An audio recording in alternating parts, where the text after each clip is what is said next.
Candidate for Miss Southern Leyte, Miss Anahawan. Palakpakan po natin siya, ladies and gentlemen. All right, we're hearing you here from stage. Miss Anahawan is truly a beautiful lady wearing in a golden inspired gown. Are you ready? Yes! Okay. Wait a minute, ladies and gentlemen. All right, I think the microphone is not working. Go ahead. It's working already. Yeah. Yeah. All right, Miss Anahawan, please pick your judge. And ladies and gentlemen, she picked Miss Pintados 2022, Keisha Honey Panis.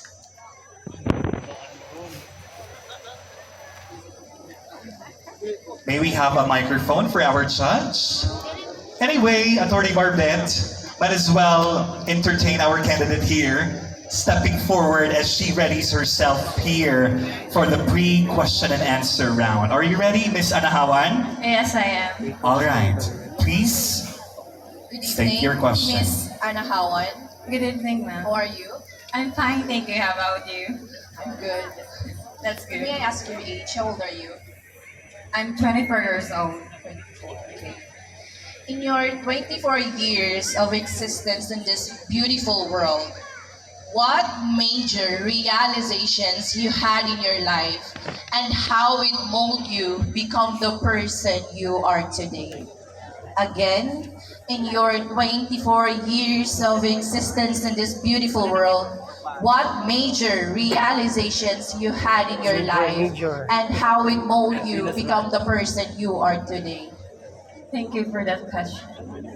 I believe that the realization that I have in my life, this is to work hard and sacrifices about myself and being focused all throughout my journey. Because I want to inform you all that I am here standing in front of you, graduated as magna cum laude at University of Cebu, now working in Philippine Airlines as flight attendant, and now lining for international flight, bringing our national carrier Philippines. And I am proud to say that I am here standing in front of you, fighting to win the crown of Miss Southern Leyte 2023. And I thank you.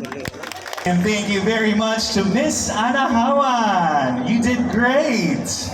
Attorney Barbette. All right, I'll hand over the microphone to you. Pasalolo muna. Ladies and gentlemen, next up for our preliminary question and answer portion is our Miss Bonito. Ang daming fans. How far is Buntok from Maasig? Ha? Basta, ayaw nilang mag-compute tonight. Ano ba? Hello, very dashing in pink gown. Kanina, when you were actually ramping on stage, I was saying, uy, nagpa-participate yung wind because the wind was actually accentuating in your gown and it actually made the gown more beautiful. Okay, so much for the talking. Please speak the name of the judge that will be asking your preliminary question.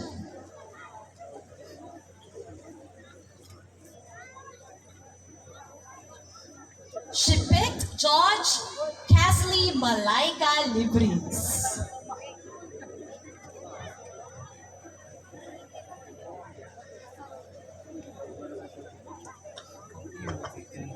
Hello, good evening. Hi.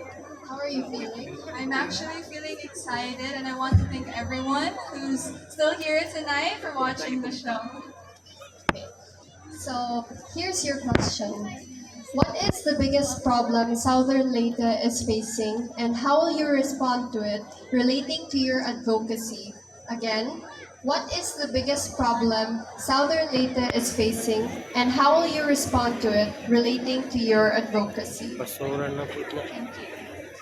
Our province, the Southern Leyte, is such an amazing place. It has a lot of things to offer, but I do think that one of the most things that is problem here in our province is how we could promote it.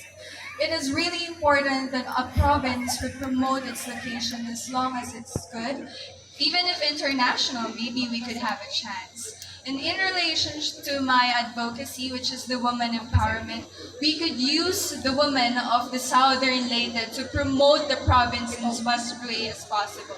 Like I am as of now, I am standing here in front of everybody, not just a beauty queen with poise and beauty, but I am standing here as a woman who has dignity, respect, and a title, and of course, a purpose in life. Thank you.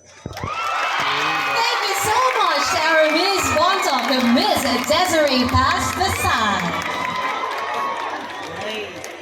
All right, and now that's actually 2 of the candidates out of our 19 candidates. Now may we call on Miss Hinunangan. Let's give her a round of applause, please. Our Miss Hinunangan is Miss Shahani G. Flores. Wearing another pink-inspired gown. I think Miss Hinunangan is ready to pick her judge. Are you ready? Yes, I am. I love the confidence, so please pick your judge.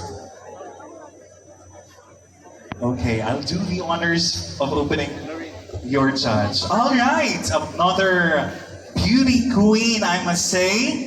May we have Laren May Bautista.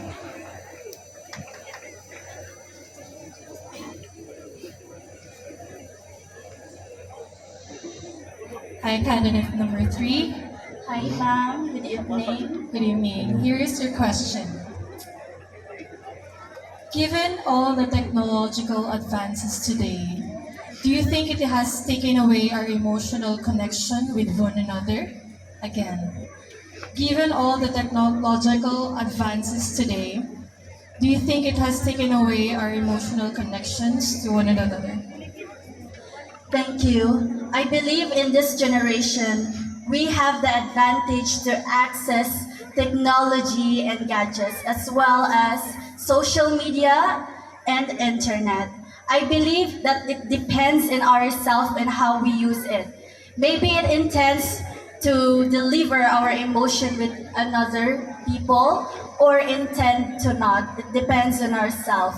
But I stand here and chin up, and I believe that social media and this technological advancement, we have that on our own to connect with other people, to show others that we love, and also to connect with them through social media and these online platforms. And I believe that I am here, that we grow with this emotion, whatever we use, whatever material it is, I think we should able to accept it in our community. And I'm standing here, of course, that together we could lay in bed of roses if we could able to chew our emotion, whatever material it is. Thank you. Thank you very Good evening. Good evening. How are you feeling tonight? Well, I feel mixed emotions, but I feel more grateful that I am here today. Ayan. With a grateful heart and a beautiful face. So, Miss Hinunangan, please speak. Your judge will be asking your question. All right, Attorney Barbette, I'll do the honors of reading. Your judge is Mark Raven Obado.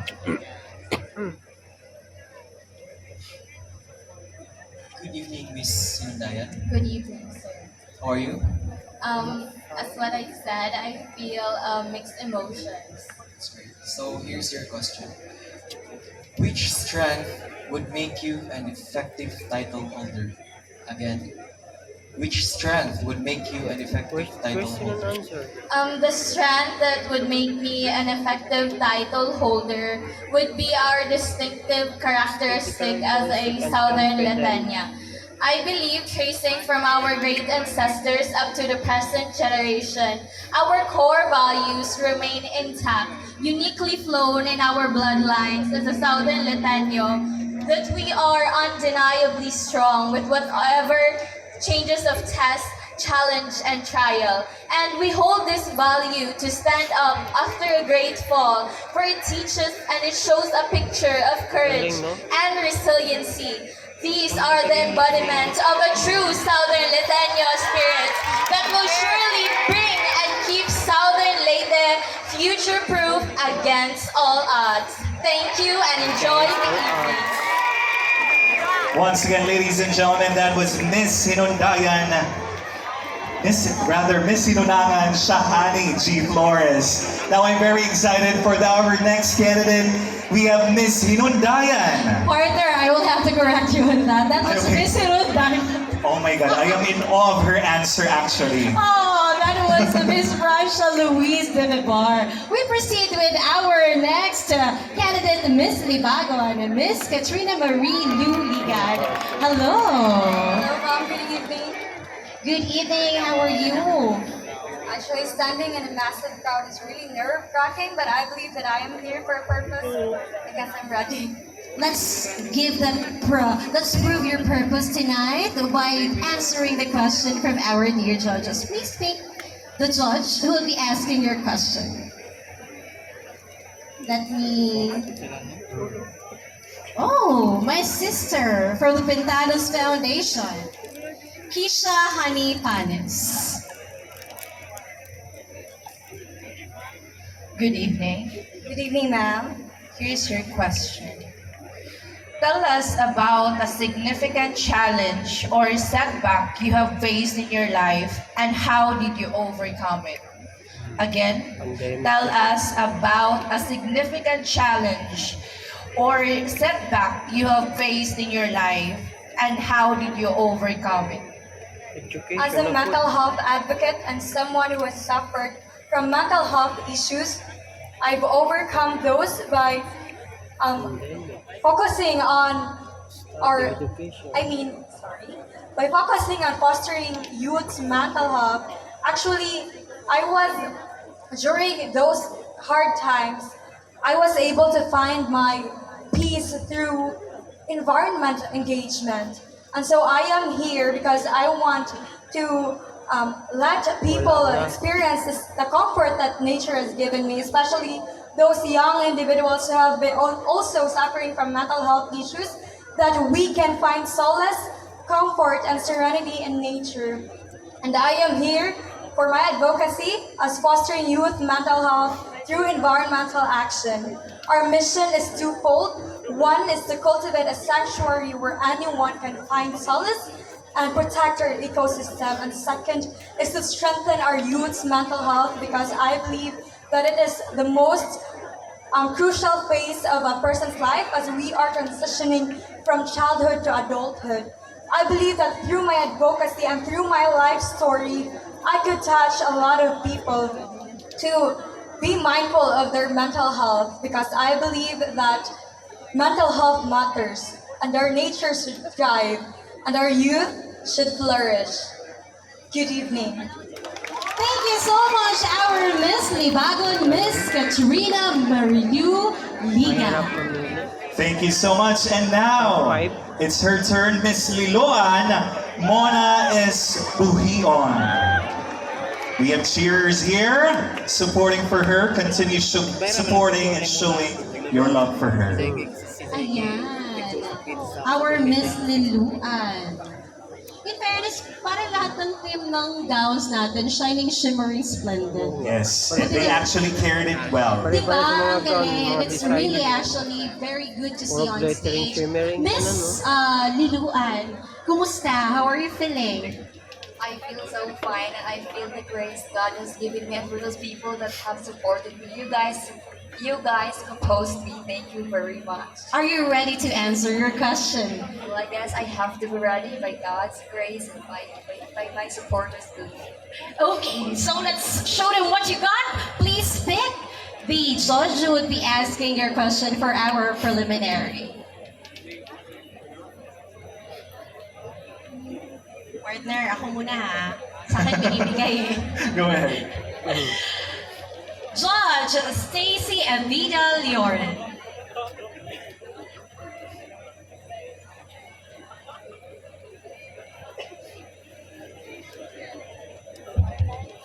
Good evening, sweetheart. Good evening. This is my question. What, according to you, is the most important part of a beauty pageant? Once again, what, according to you, is the most important part of a beauty pageant? Well, thank you very much for that very relevant question. Well, with regards to that, pageantry isn't just a platform for women to develop their full potential and capabilities, but it is something more than that. Because me personally, I found my reason, my real motivation for those people who believes in me. And with that, I am here standing in front of you all with full grace and full belief in myself in spite of the doubt that I have in the very first place. Because I know that I am here with a purpose, and that is to save my family financially. That would be all. Thank you. Wow, thank you very much, Miss Lilo and Mona S. Buhion. She really speaks from her heart, and we now know her purpose. Diba? Feel na lahat din Yes. yung ano talaga yung gusto niyang sabihin. At this point in time, ladies and gentlemen, let me call in our Miss Limasawa. The beautiful island Have you of been to Limasawa? Not yet. Not Hopefully, Mayor, sana naman. Char.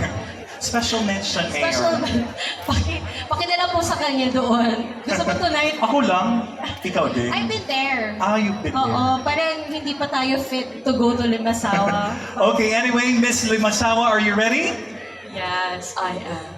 Oh! Di ba? I love the yes, confidence. I am. Oh, with the oozing confidence. Since you're confident, please pick your judge. Wait, since you're confident. Binigay sa'yo, Oh my best. God, thank you so much. It's an honor for me. All right, are you ready? Well, yeah, I have to, but like I said, I am ready. All right, here we go. This is your judge, Stacy Avida Leoren.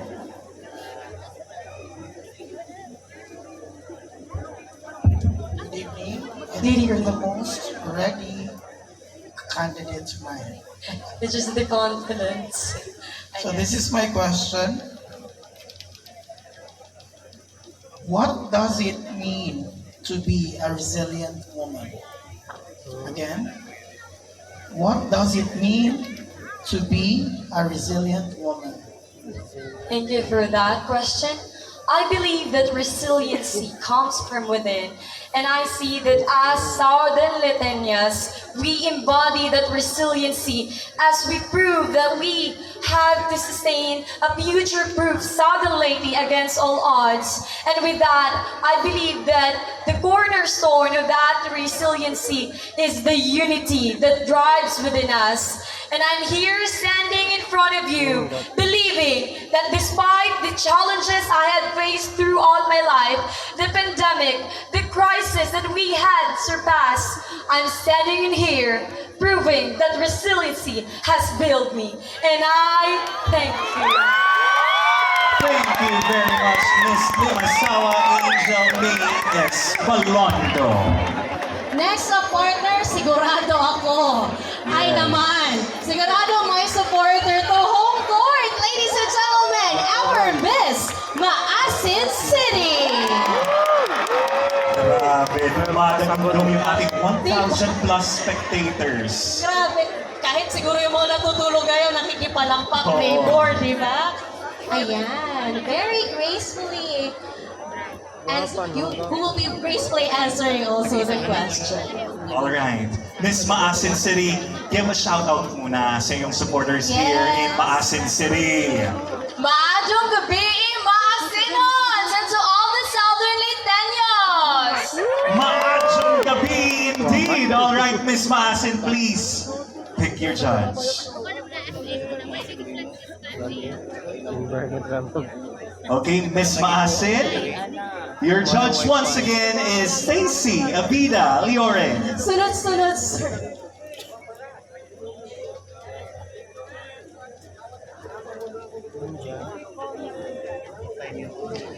Good evening, Masin. Good evening. So, what do you think is the biggest misconception about beauty pageant contestant? Again, what do you think is the biggest misconception about beauty pageant contestant? Good evening once again, everyone. A beauty pageant is a celebration of beauty, and it also serves as a platform for women to be able to become empowered and strong. Unfortunately, some people have this kind of mindset wherein women in the pageant industry are sexualized and objectified. But I would like to object their opinions because I believe that a beauty pageant is not just about objectification, it is not just about competition, but it is about friendship, women empowerment, and sisterhood. Thank you. Thank you so much, Miss Maasin City, Indinal B. Galandiga. And the crowd goes wild. Diba? Ngayon, let's call in our next candidate, our Miss Makrohon. Asa na yung mga taga-Makrohon? Dumami sila. Parang katabi lang na municipality, no? Yes, oo. Maganda yung Makrohon sa Kuting Reef. Yeah. Ayan. Our Miss Makrohon is a Miss Valerie Jean Ventura. Hello, Valerie. Napakasigit ng voice. Would you like to say hi to someone or would you like to say thanks to someone who's supporting you tonight? Oh, good evening, everyone, especially to the Macrohananons. Thank you for supporting me, and especially to my mom who just traveled from Dinagat Islands just to come here and support me. Wow, she traveled all the way from Ganun ang afar. pagmamahal ng mga ina. Oo. Diba? Just like you. Yes, just like A mother's love is the greatest love. Pinauwi ko na yung bata. Para hindi sumawa. Dahil sa malaking pagmamahal mo. Oh, Miss Makrohon, please make your judge. Binigay na sa akin partner. Okay.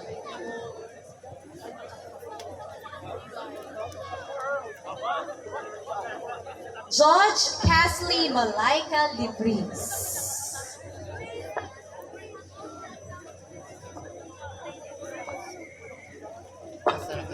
Good evening, Miss Makrohon. Good evening. Here is your question. Where will you bring a first-time visitor of Southern Leyte and why? Again, where will you bring a first-time visitor of Southern Leyte and why? Thank you. As a representative of the municipality of Macrohon, I would bring the first visitor in the fish and bird sanctuary. When I was in my junior high years, I tend to go there with my classmates and friends. And I will definitely bring the tourists there because you can see the beautiful spot of the sunset, the birds flying freely, and the beautiful beach. Thank you. Thank you very much. Sabay tayo. Sabay tayo na. Thank you so much, Miss Makrohon. That was Miss Valerie Jean Ventura. And now we'd like to call on here on our center stage, Miss Malitbog, JC Stephanie C. Batalier. Meron silang mga balloons. Pili mo, mga ilang count yun? Pili ko mga 400. Oh, 400 tickets. 400 tickets. Ang gabi. Hello! Miss Malitbog. Good evening. Free ticket man to. Kumusta ka? Honestly, I feel empowered and beautiful right now. Ganyan ako ang answer! Empowered and beautiful tonight. Ano na to? So let's show them how empowered you are. Please make your judge. Oo. Papatian. Oo, pwede na yung waray-waray. Oo. Okay, Miss Malitbog, your judge is Mark Raven Obado. Hi, good evening, Miss Malitbog. Good evening, sir. So here's your question. What would you ask contestants if you were a judge, and how would you answer it? Again, what would you ask contestants if you were a judge, and how would you answer it? Beauty pageants are not only a competition between women regarding who is better than who, but I personally believe it is a celebration of the differences women have, the different personalities, characteristics, culture, and backgrounds and beliefs, and how they use this difference to empower and inspire other people. If I were a judge, I would ask them what makes them different. Because I believe women are able to define who they are without relying on society standards. We define our own standards. And I am standing here right now as an autism awareness advocate to advocate everyone that autism is real, speech therapists do exist, and that what makes me different from all of these candidates right now. I am standing here again to enlighten everyone that we must advocate proactive advocacies that we are credible and knowledgeable about. Let's make Southern Leyte a better place for everyone. Let's make differences. And as a woman, the difference I make is tonight. I'm standing here taking one step, and I hope all of you will march along with me with this cause. Thank you. We are behind you for learning classes. Thank you very much. Standing ovation si Mayor. Wow, thank you so much for your support. Pati yung katabing Mayor. Diba? Miss Philip with Miss JC Stephanie Batalier. And our partner, let's move on with Miss Padre Burgos, Jessame B. Mulit. Padre Burgos, I must say, partner, is one of the famous diving spots here in the region, not only in the region, in the whole of the Philippines. Have you been to Padre Burgos? Not yet. I'm just doing my research. Ang dami na ba hindi na bisita? Feeling ko talaga nagpaparinig lang yan. Charot. Hindi naman attorney. Sige, okay, kidding aside, please. Miss Padre Burgos, please speak your judge. Okay. Sa'yo na, kasi hindi ka pa daw nakapunta ng Padre Burgos. O baka naman may lalaman doon sa Padre Burgos. Nasaan na po yung mayor? Mayor? Ayun po si Mayor. Mayor. Mayor, please bring us to Padre Burgos. Okay, Miss Padre Burgos, your judge is Keisha, Honey, and Panis. Our Miss Pentados 2022. Yes. Hello, Padre Burgos.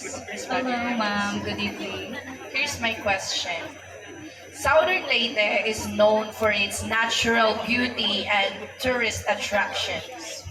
How would you promote and showcase these attractions to attract more visitors to the region?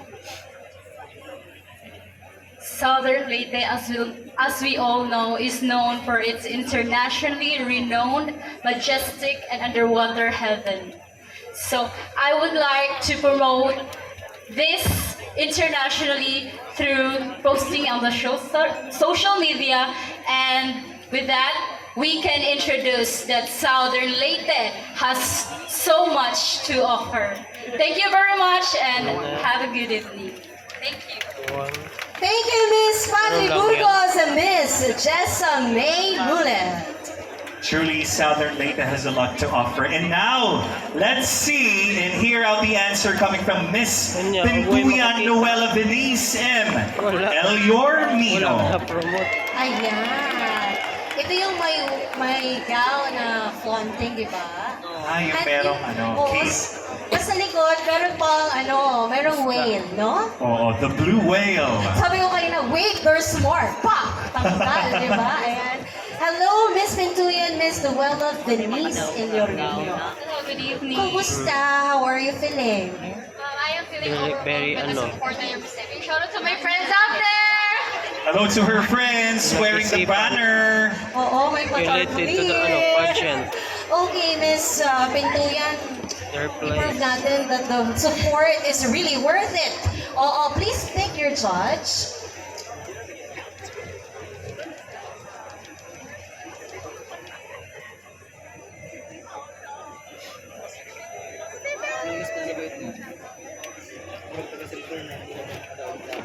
She picked our chairman of the board, Miss Miss Lorraine May Bautista. Hi, good evening. Hello, good evening. Here's the question. If you had a chance to discuss a social issue with world leaders, what social issue would it be? Again, if you had a chance to discuss a social issue with world leaders, what social issue would it be?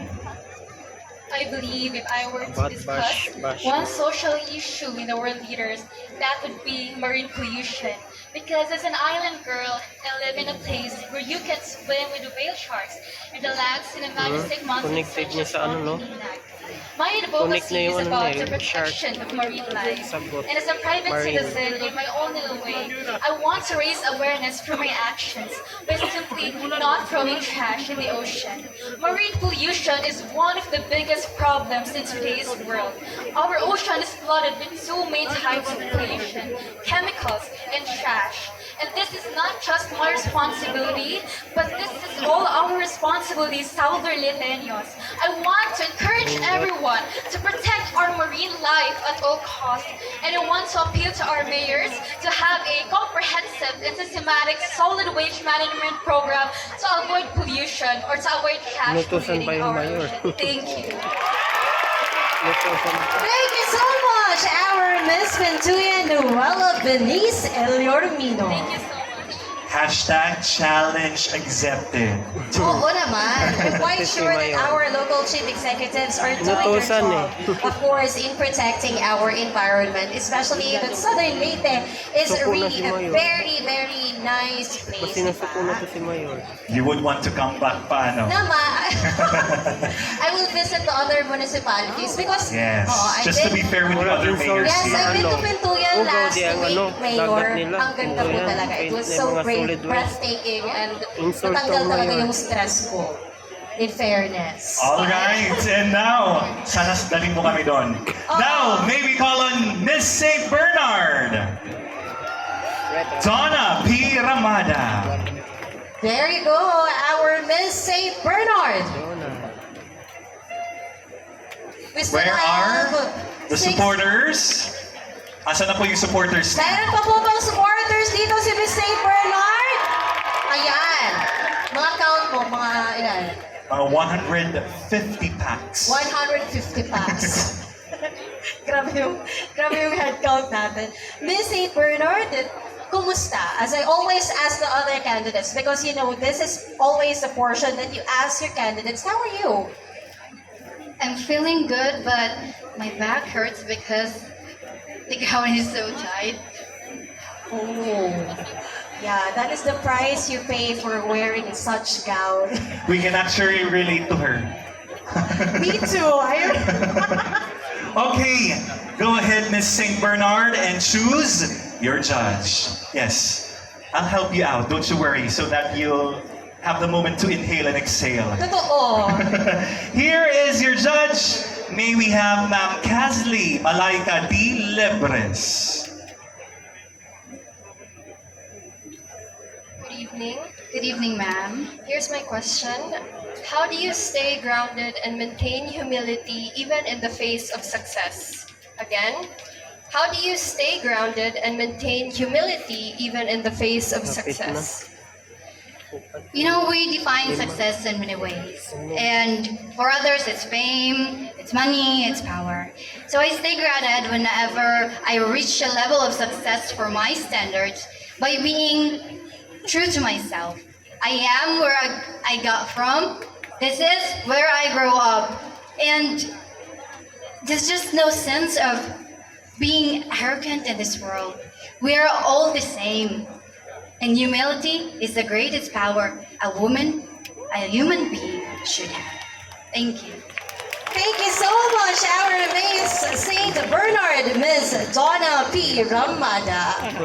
And now we proceed with Miss San Francisco Raven Maurice C. Rubilia. Lots of supporters are cheering for her, and I believe that she's ready to make us proud. Hi! Hello, good Good evening, everyone. Would you like to thank your supporters? We're still here supporting you tonight. Thank you, everyone, for being here. Even if San Francisco is way far from Maasin City, you still did it. Thank you very much. Ilang kilometers? Ano lang? Just to be Hindi ko na... Sabi niya, bakit mo ba tinatanong attorney? Hindi naman po ako Google Maps. Hindi siya si Waze. Hindi siya si Waze. I think it about takes 3 hours to get in Ang here. layo! Grabe! Thank you so much to the supporters of Miss San Francisco. Miss San Francisco, di magmahay ang inyong mga supporters tonight. Let's prove them that. Please pick your judge.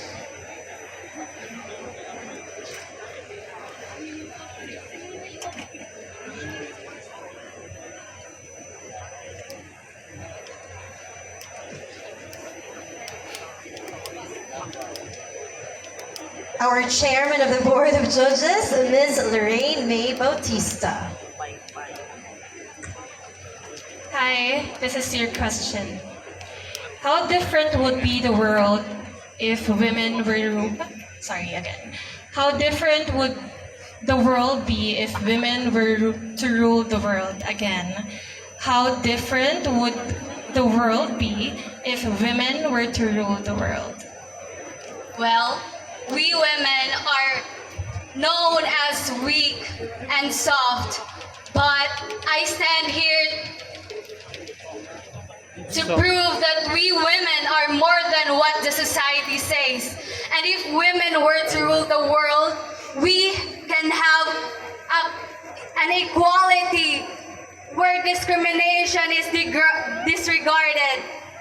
And the world will have peace and love and equality. Thank you. Thank you so much, our Miss San Francisco, Miss Raven Maurice Rubilia. From San Francisco, let's proceed to Miss San Juan, Erica L. Bulacan. Oy, anong tawag dyan? Turot. Happy New Year! Anyway, jokingly aside, what can you say to your supporter right now? Supporters. Well, first, I want to thank above all God for giving me the opportunity to be here tonight. Second, to my family, friends, classmates, for their undying support. And lastly, to all Kabalianons for making it all the way from Kabalian. Thank you very much, and I love you all. All right, Miss San Juan, please pick your judge. Okay, I'll help you out right now. And you picked your judge. Once again, may we have Sir Mark Raven Obado. Good evening once again, Miss San Good Juan. evening, sir. So here's your question. How do you deal with failures and criticisms? Again, how do you deal with failures and criticisms? Thank you for that question, sir. Well, I deal with failures and criticism by being optimistic and a strong, brave woman. I myself experienced being criticized during my OJT as an electrical engineering student.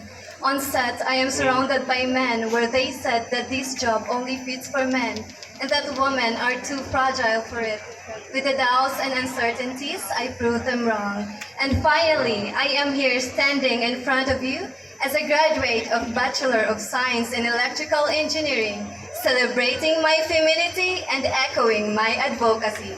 Thank you. Thank you very much, Miss San Juan, Erica L. Bulacan. Partner? Partner, let's proceed to our Miss San Ricardo, Miss Erica Jane Rodelias Avi. A refreshing gown, I must say. Are you ready to pick your judge? Yes, you're ready.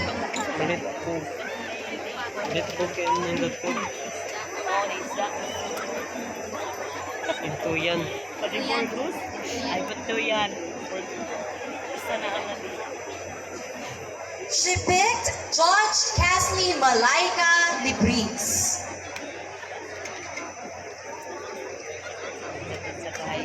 Good evening. Here's my question. If given the chance to be the leader of Southern Leyte, what is the first thing you will do and why? Again, if given the chance to be the leader of Southern Leyte, what is the first thing that you will do and why? Peace and unity. If I were given a chance to rule the Southern Leyte, I would advocate for environmental conservation because this is our future proof of Southern Leyte against all odds. As we have a program today that I have researched, it is the panahon ng panahon that we should conserve, that we have conserved 70% of our corals in the entire country, and I think that in that way, I would be chosen to a leader for that. Thank you. Thank you so much to our Miss San Ricardo, Miss Erica Jane Rodelias Avi. Down to our final three in this preliminary question and answer portion. Let's call in Miss Silago.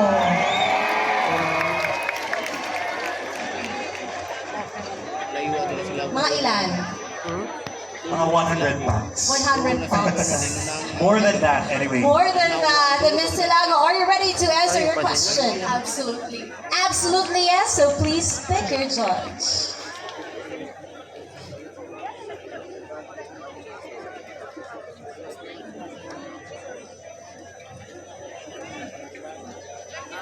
Sisterette, it's your turn. Sisterette.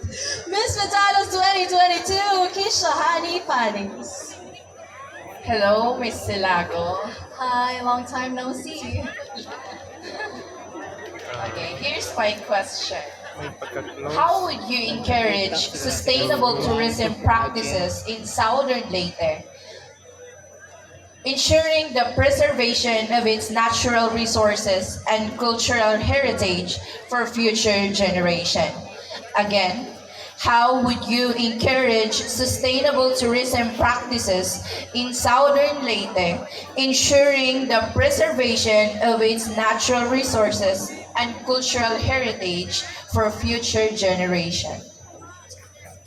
As an advocate of Pinialan, Pinialan in Bisaya in English means stalwart.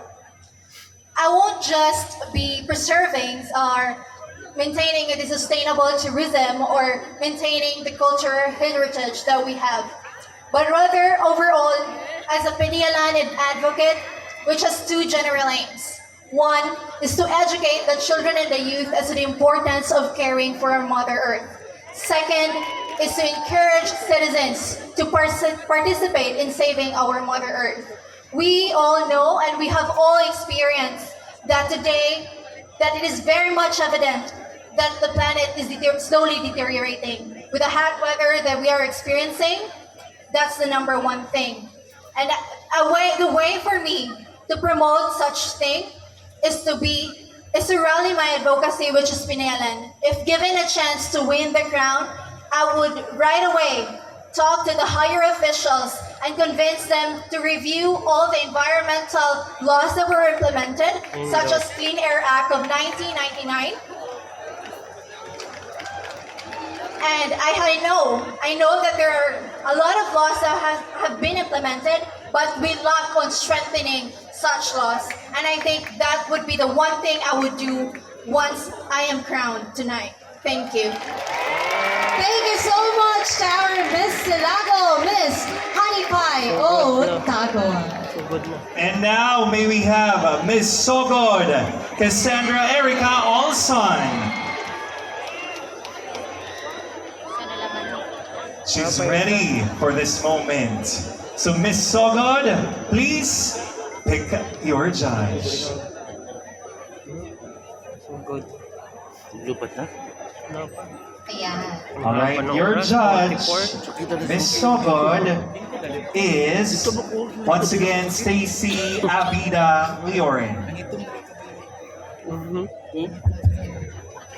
Good evening. What is the toughest challenge a Filipino or a Southern Leyteño of your age faces nowadays? Again, what is the toughest challenge a Filipino or a Southern Leyteño of your age faces nowadays? Basura. I believe that the toughest challenge as a Southern Magkano yan? Lithuania, Kay or taga-sugod. rather as a woman, Basura, is no? that we are always being discriminated. We are always behind the tourist spots, and we are always being hidden by Leyte, which is the northern part of southern Leyte. And I believe that southern Litanias were always being discriminated, and they always say that there's no place such as southern Leyte. And man? I believe that we should be able to man advocate nag-ingon na? for that, to be able to let the other Filipinos see the beauty Discriminated of yan, southern Southern Leyte. Leyte. And that is all. Thank you. Good Di man. Thank you so much to our Wala Miss pa. Sugod, Miss Cassandra Erica Olsen. Di bagong lagi oh. And we are down to our last candidate, Miss Tomas Opos, Kara Kainampano. Last but definitely not the Mas least. suppose. I heard someone said, watch and learn. Okay, kindly pick your judge, Miss Tomas Opos. All right, and you picked Malitbog. Ito yan. Laren May Libagon. Bautista. Libagon. Magno ulang Hi, niluan, no? candidate number 19. Here's your question. For you, what is the meaning of success? Again, for you, what is your meaning of success? Thank you. For me, the meaning of success is achieving the contentment and peace. And if once an individual have achieved the contentment and peace, you are the happiest, and Zero man pagkahumayan niya. you wouldn't mind what other people think of you. And once that happens, you are successful. Kana overall. Swimsuit. Thank you so much, our Miss Tomas Opos, Miss Kara Kainampano. Ladies and gentlemen, that's it for our preliminary question and answer portion. Once again, thank you very much to all of our lovely ladies who have given their heartfelt answers here on stage. Once again, palakpakan po natin sila, ladies and gents. And now, ladies and gentlemen, I know